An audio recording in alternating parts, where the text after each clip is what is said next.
शहर की सबसे बड़ी सच्चाई अब उजागर होने वाली थी। अनीका, जो अब तक अपनी मासूमियत और चालाकी की नकाब में सबको धोखा देती आई थी, आज उसी नकाब के पीछे छुपे झूठ का पर्दाफाश होने वाला था। सरू, जो शुरू से ही शांत स्वभाव की दिखती थी लेकिन अंदर से आग की तरह तेज थी, आज उस आग को दुनिया के सामने लाने का फैसला कर चुकी थी। घर का माहौल जैसे किसी तूफान से पहले की खामोशी में डूबा था। सब कुछ सामान्य लग रहा था, लेकिन सरू के हाथ में वो पेनड्राइव लग चुकी थी जिसमें अनीका के सारे गुनाहों की कहानी कैद थी। वो पेनड्राइव जो सिर्फ एक डिवाइस नहीं बल्कि पूरे परिवार की आंखों से पर्दा हटाने की चाबी थी। सरू को यह पेनड्राइव तब मिली जब वो घर के पुराने स्टोर रूम की सफाई कर रही थी। वहां उसे एक पुराना डिब्बा मिला जिसमें कुछ कागजात और एक पेनड्राइव रखी हुई थी। उसे पहले लगा कि यह किसी पुराने डॉक्यूमेंट्स की फाइल है, लेकिन जब उसने उसे लैपटॉप में लगाया तो सामने जो खुला, उसने उसके पैरों तले जमीन खींच ली। वो सारी रिकॉर्डिंग्स, सारे वीडियो क्लिप्स, ऑडियो मैसेजेस, सब अनीका की साजिशों का पूरा चिट्ठा थे। कैसे उसने एक एक करके लोगों के दिलों में जहर भरा, कैसे उसने अपनों को पराया किया और कैसे उसने सरू की छवि खराब करने की हर संभव कोशिश की।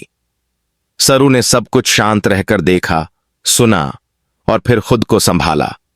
वो जानती थी कि अब वक्त आ चुका है कि सच्चाई को दुनिया के सामने लाया जाए, लेकिन वो ये भी जानती थी कि अनीका बहुत चालाक है।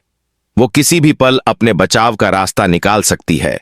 इसलिए सरू ने तय किया कि वो इस बार कोई सबूत पुलिस या परिवार को नहीं देगी। वो इसे सबके सामने खत्म करेगी। रात को घर में सभी लोग एक जगह जमा थे। ये वो मौका था जब सरू ने सबको इकट्ठा किया और कहा, आज मैं आप सबको एक ऐसी चीज दिखाना चाहती हूं जो इस घर की सच्चाई बदल देगी। सब लोग हैरानी से एक दूसरे को देखने लगे। अनीका की पेशानी पर पसीना आने लगा। उसके अंदर डर था, लेकिन बाहर से वो मुस्कुराकर खड़ी रही। सरू, ये सब ड्रामा क्यों कर रही हो? अब क्या नया इल्जाम लगाने वाली हो मुझ पर? उसने पूछा। सरू ने बिना कुछ कहे पेनड्राइव निकाली और उसे जलती हुई मोमबत्ती की ओर बढ़ाया। ये उस इंसान की साजिशों का दस्तावेज है जिसने इस परिवार को तोड़ने की पूरी कोशिश की, लेकिन अब इसका कोई वजूद नहीं रहेगा। अनीका चौंक गई। नहीं सरू, तुम नहीं जानती उसमें क्या है, तुम इसे जला नहीं सकती। लेकिन सरू ने सबके सामने उस पेनड्राइव को आग के हवाले कर दिया। वो पल जैसे समय थम गया हो। सबकी निगाहें जलती हुई उस डिवाइस पर थीं। अनीका घबरा गई। उसका रंग उड़ गया। उसकी आंखों में डर, पश्चाताप और गुस्सा सब एक साथ झलक रहा था। वो चीख पड़ी, तुमने क्या कर दिया? अब कोई नहीं जान पाएगा कि उसमें क्या था। लेकिन सरू मुस्कुरा दी। जिस सच को मैंने देखा है उसे याद रखना ही काफी है। मुझे किसी सबूत की जरूरत नहीं। तुम्हारे चेहरे का यह डर ही काफी है तुम्हारी हार का ऐलान करने के लिए। अनीका ने पास जाकर सरू का हाथ पकड़ा और गुस्से से कहा, तुमने मेरी जिंदगी बर्बाद कर दी सरू। तुम्हें क्या लगता है ये सब करके तुम जीत गई?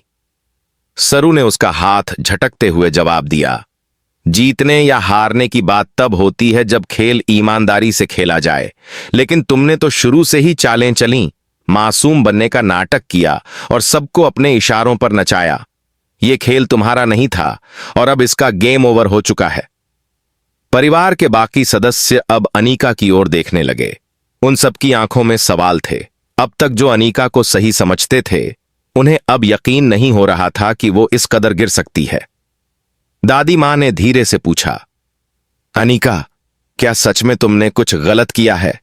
क्या यह सब झूठ नहीं है? अनीका ने कुछ पल चुप रहकर सिर झुका लिया। उसकी चुप्पी ही सबसे बड़ा जवाब था। सरू ने आगे कहा, आप लोग सबूत की बात कर रहे हैं, लेकिन इंसान का व्यवहार, उसका रवैया, उसकी आंखें, ये सभी तो असली सबूत होते हैं।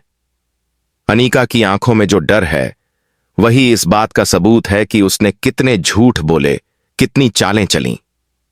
अचानक अनीका फूट फूट कर रोने लगी। उसकी आवाज कांप रही थी। हां, मैंने किया, सब किया। मुझे लगता था कि मुझे इस घर में कोई नहीं समझता। सब तुम्हें सराहते हैं, तुम्हारी तारीफ करते हैं और मैं हमेशा अकेली रह जाती थी। मैं बस चाहती थी कि लोग मुझे भी माने, मेरी भी अहमियत हो, लेकिन मैंने गलत रास्ता चुना। सरू ने उसे समझाते हुए कहा, किसी की जगह लेने के लिए उसके पैरों के नीचे से जमीन खींचना जरूरी नहीं होता अनीका। अगर तुम दिल से कोशिश करती तो तुम्हें भी वही प्यार मिलता जो मुझे मिला, लेकिन तुमने धोखे को चुना और धोखा कभी टिकता नहीं। परिवार के बाकी सदस्य अब अनीका से दूर हटने लगे। सबने उसकी सच्चाई देख ली थी। उसका झूठ, उसकी चालें अब किसी के लिए छुपी नहीं थीं। लेकिन सरू ने एक और चौंकाने वाला फैसला लिया। उसने कहा, मैं चाहती हूं कि अनीका को इस घर से निकाला न जाए। हम सब इंसान हैं और इंसान गलती करता है। अगर वो सच में अपनी गलती मानती है और बदलना चाहती है तो हमें उसे एक मौका देना चाहिए। सबको सरू का यह फैसला चौंकाने वाला लगा, लेकिन उन्होंने उसकी परिपक्वता और दया भावना को भी सराहा। अनीका ने आंसुओं के साथ कहा, सरू, मैं तुम्हारी यह बड़ी सोच कभी नहीं भूलूंगी। तुमने जिस तरह मुझे माफ किया, शायद मैं खुद को कभी माफ न कर पाऊं, लेकिन मैं कोशिश करूंगी कि मैं भी एक बेहतर इंसान बन सकूं। अब उस घर में एक नया सूरज उगा था। धोखे की रात खत्म हो चुकी थी और सच्चाई की सुबह दस्तक दे चुकी थी। अनीका का खेल अब सच में खत्म हो चुका था और सरू ने न सिर्फ सच्चाई को उजागर किया बल्कि इंसानियत की मिसाल भी कायम की।